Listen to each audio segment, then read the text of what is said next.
Hey there, everybody. Thanks for joining me for another one-man review. Today I'll be taking a look at all three volumes of Alejandro Jodorowsky and Jose Ladronn's The Sons of El Topo.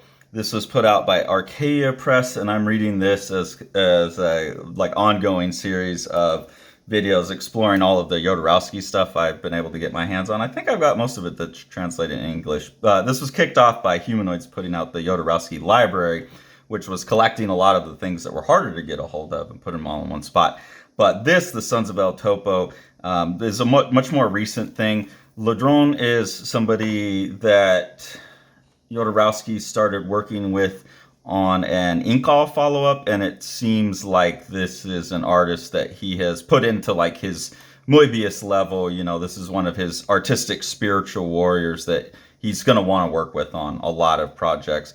He's worked on an Inkall, he's done this, and this is a very important project to Jodorowsky. If you know anything about his career at all, it started with the movie El Topo becoming the first Midnight movie, and that movie is a bizarre, strange film. My memory of watching it a long time ago is the guy wanders around, black and white, wanders around the desert, comes to a town full of people that we would probably say are deformed or mutilated in some way, and becomes a saint to them. I think that's how the movie ends.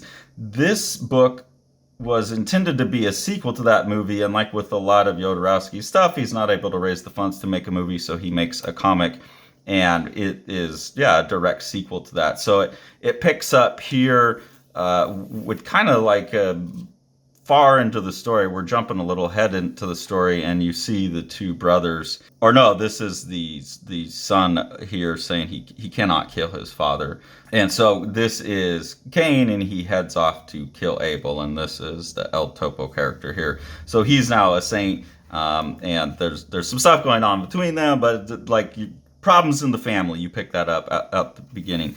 Then you jump like a little bit more back for some context in the story, and you see that the saint has been buried. El Topo's grave is in this like strange, it looks like it's maybe a floating or just like this pillar with these 7 or 8 gold pieces of gold on the back, and people come here to praise, and they want to go there to get the gold, they want to get spiritual blessings. So it's this super holy spiritual site, and you can't cross over unless you're a pure person. So that becomes like a major quest throughout the story. As always with Jodorowsky, there's going to be some rape involved. I don't know what it is with him and rape, but he seems to hold it as a sacred act a lot of the times. It's oftentimes the thing that will kick off someone's journey, or it's like how someone important gets born. That's a part of his work I just don't understand. I don't understand why he needs to go back to that over and over. I don't understand what kind of sick mysticism he's getting that from. But I mean, when you listen to him talk in the Jodorowsky's Dune, he talks about this rape as sacred. So very uncomfortable part of his work. It's part of what I'm trying to figure out what the hell he's up to, I guess, on this reread, you know, as you're looking at the themes of a writer over and over again. But I don't know. It's something of that era that didn't persist to us as far as I can tell. So now we meet Abel, and you get this little bit of plot here. Abel, I want you to bury me with your father in the same grave of stones and honey. Promise me you will do whatever it takes for my body to lie beside his. And he explains to her that like no one's can get over there, no one's pure, and she says, "You're pure, you'll be able to go over there." So that's the thing then, is like get me to your father's island, and of course other people trying to get there for monetary reasons or whatever. Cain rides into a church, like just drinks the holy water, totally being sacrilegious. He's obviously on that Jodorowsky path, kind of like the son of a gun, where it's like a total sinner becoming a saint. I think that's part of why he always goes to the most despicable thing of rape. Is he's like always trying to make you really hate the character, so that when he like saves them, it feels like more of a salvation. But I'm not sure that I'm ever convinced enough. There's always too much time in Jodorowsky's work spent on the vile, and the redemption always comes very quickly and easily. So I find that problematic in his work, but I think maybe that's what he thinks he's up to. Here, obviously, we're going in and we're being sacrilegious and catching the attention of this young woman here whose name is Nanita, and so Nanita is going to join Cain and like falls in love with him and is going to follow him along on his mission. And that's kind of the summation of volume 1. You can tell by the covers there were some really, really beautiful paintings by Ladronn as well. A little bit different from the style inside the book because there's not any line art, but the kind of painterly aspect of what he's doing in the book is really allowed to shine on these covers.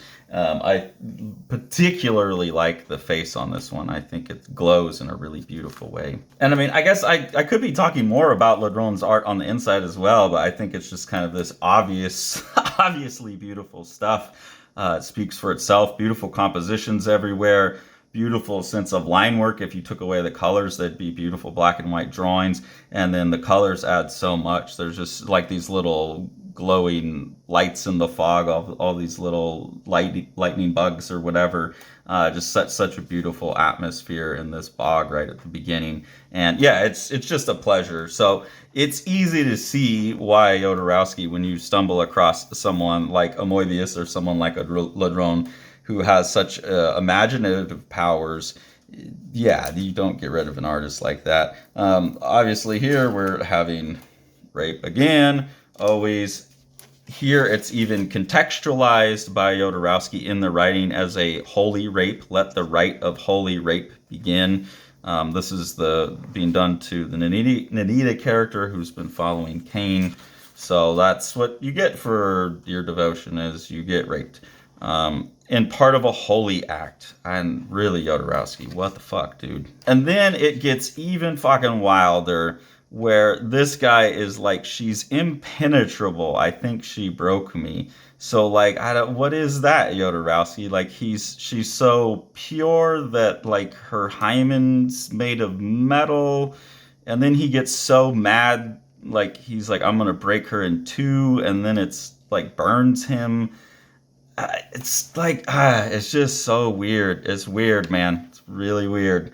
Weird ideas about sexuality and virginity all throughout this shit. This sequence here I find particularly interesting. I talk a lot of shit about this rape stuff with Jodorowsky, but I do think in a lot of his writing, he does also have some like moments of real, in his poetic nature, is able to say some really interesting, wise things about life as well. It's not like he's just this guy writing these rape books. I wouldn't be reading this stuff if there wasn't something else in there as well.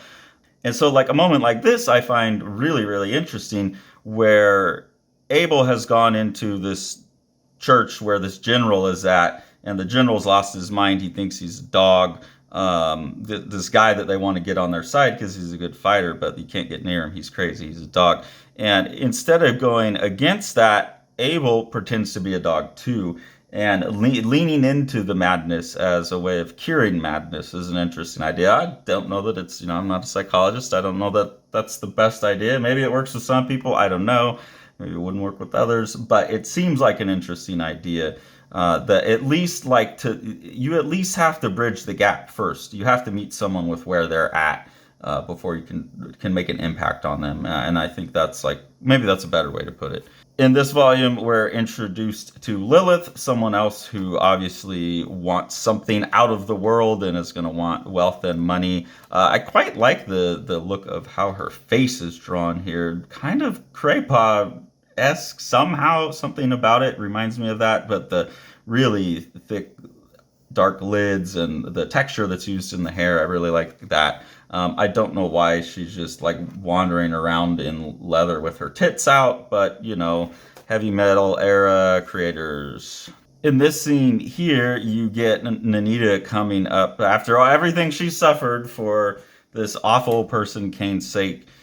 She comes up and shares in the curse of his mark. That's the triangle on his forehead that she's now wearing. And she says, like, weep no more, I bless you. It's basically, I think, this idea that love can lead redemption over such an awful person, which is a sweet idea. But again, it's always this like 2-panel thing In my experience, it's not that quick. Even as someone who's not done anything near as awful of this, these things come slowly. Maybe I'm missing whatever Jodorowsky knows, but that's kind of the thing in his books that bother me is it's all just it's too easy given what he builds up in the front.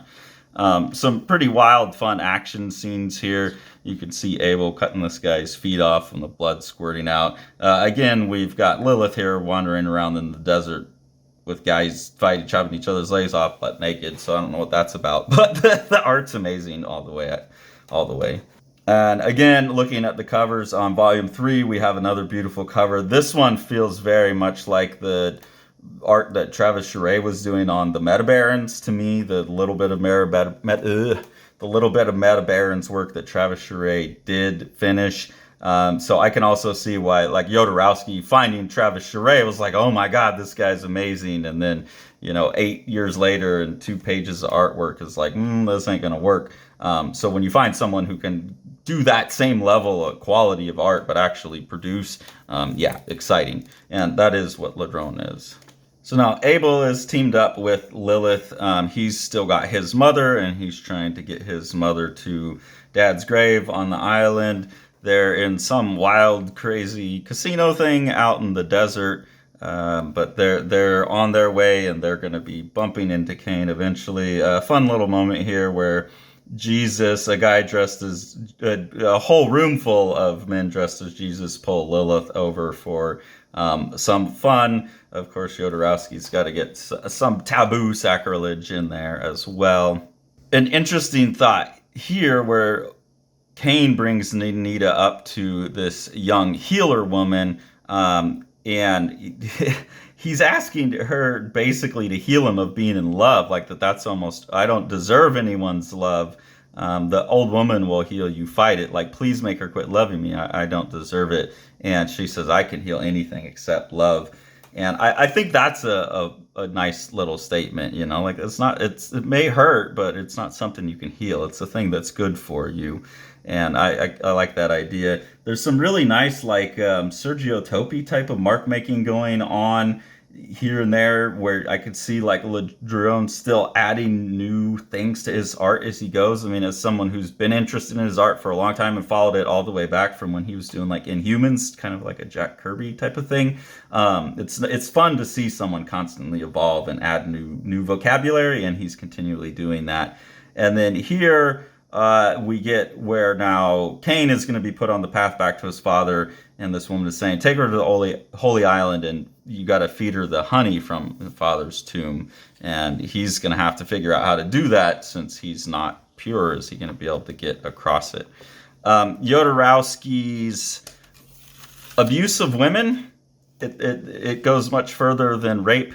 So here you have the Lilith character, and there's some more graphic scenes of this happening that I can't even show.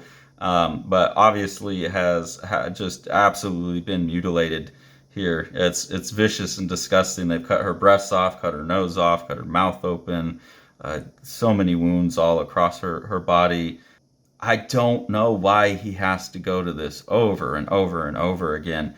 That said, the job Ladronn did on this drawing, making her eyes so pure and beautiful still in the midst of all that horror, and the beautiful, sad look on this face, even with the nose chopped off, like just everything about that drawing still has beauty and dignity to it, which is a fucking hell of a thing to pull off as an artist. So I want to sing Ladronn's praises, but again, it's like, I don't know why this is such a consistent thing for Jodorowsky.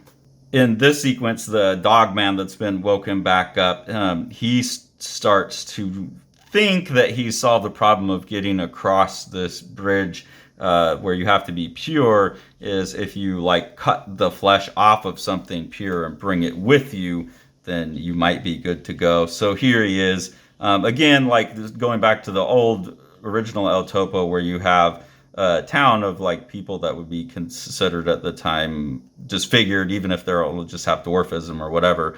Some of them definitely like born without arms and legs or major disfigurements. But even this, you just have someone's born with dwarfism, and they've been in this little town supposedly made pure by El Topo. Now they're just getting chopped up and thrown as a sacrifice to try and get back to his grave to steal his gold. We have this moment here where now like the dog man's coming, he's gonna go back in, and then the saint throws up fire to block his path, and then you see Cain walk through the fire, and he's telling them to halt. So he's managed to get over there now and is a protective force. And they say, send him to hell. And I like this line. He says, I do not fear hell, for I carry it with me. Again, I think that's what Jodorowsky is trying to show in the arc of the character, is that you could live the worst life and still have redemption. But I don't know, like, go read a Shuzo Oshimi story if you really want to see how you do a redemption arc, right? But cool line, like if you have been through the worst in life, then yes, there is a certain strength that comes with that. So he's not making totally invalid points everywhere, just not always in the nicest way, I guess. Really great payoff scene here where you see Lilith getting her revenge. And awesome composition and drawing right there. The black and white of that probably looks really cool too. I'd love to see the black and white art for this, because some of the coloring, like in this, I think does... I don't know, it looks all painted, but some of it looks a little like digital texture put on top or something. So it'd be cool to see the black and white, or see an original painted, or whatever the process was. And it's interesting that by the end of the story, we have the characters have a role reversal really in what their desires are. You have the Abel character who, he's now dropped off his mother and he's completed his quest. And so he's able to, I guess, kind of with a clear mind go and be excited about the gold that he's going to wheel off. And he's going to go spend the time with his mutilated love here, Lilith. And Cain has had the opposite, where he was like this awful, greedy person, and now he's offering himself to his father, like, I'm yours. Can you take pity on me? And like that's really what he wants. He wants that redemption. And then he's told no, he has to go, commit the act that he's been kind of destined to, right? That's you're Cain and Abel. You're going to kill your brother. And he didn't want to do it. He's fought that destiny his whole life. He purposely stayed away from his brother so he wouldn't have to do it. And it still happens in the end. So there's those kind of themes of destiny and fate and whatnot. Then we get like this where the island now makes itself open to the people that can come across. And now there's a place where people can go, water that's pure, they can come over. And this is Cain over here now with his head shaved, and he's offering this pathway forward to other people. And then the ending sequence here is one of those ones where I think Jodorowsky's tapping into something nice and positive and something true about the world. Is they have this scene where Cain comes down and goes on his knees in front of his father and says, "You have always been my master. I will be forever grateful."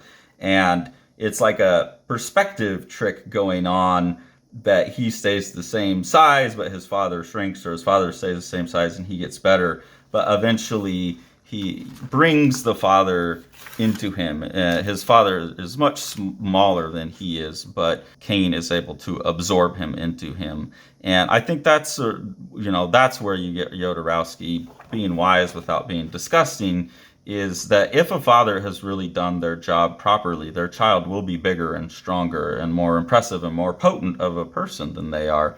Because the parent has taken everything that they've learned about life through all the hardships they've had and everything their parents taught them. And if they'd done their job right, have distilled it down and shared that with their kid.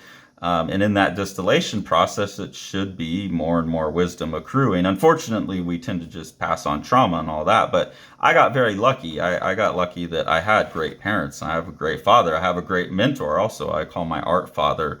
Not that I'm going to claim I'm bigger, better, stronger than any of them, but like there's things I've had to go through, like with everything going on with Tori, that like my dad has no experience in. And when I call my parents now, they haven't gone through something like that, or even something of that level of strain between them in their relationship. So they don't, like, now I'm to the point where in some sense, like, my parents can't help me. Like, I've outgrown some of what I need from them. They can't give me that. So I find that a very sweet and touching moment, but also like he's on his knees in front of him saying, I'm forever grateful. You are my master. And so even if you have gotten stronger in an area or have had more success in something, like looking at your parents and your maestros and things like that, and being like, whether I have managed to surpass you or not, every teacher should hope their student surpasses them, and every student should be trying to surpass. And the same thing with parents. You should hope that your kids are better off than you and wiser and more moral than you were. And yeah, if you're doing it right, that's what it should be. But the kids should always remain forever grateful, even if they do actually achieve that, because it would not have been achieved without the parent or the mentor's effort. So in that sense, I think the book ends great and it sums up wonderfully. Ladronn's an amazing artist. There's all of the kind of fun that's always in a Jodorowsky book. There's just these things he keeps coming back to that are difficult for me. But in general, I do love his work. So we'll continue on, and maybe I'll make more sense of this as I go, reading it all as one big chunk instead of spread out over years. Whole new world. Whole new world. Whole new world. Whole new world. Whole new world. Whole new world. Whole new world. Whole new world.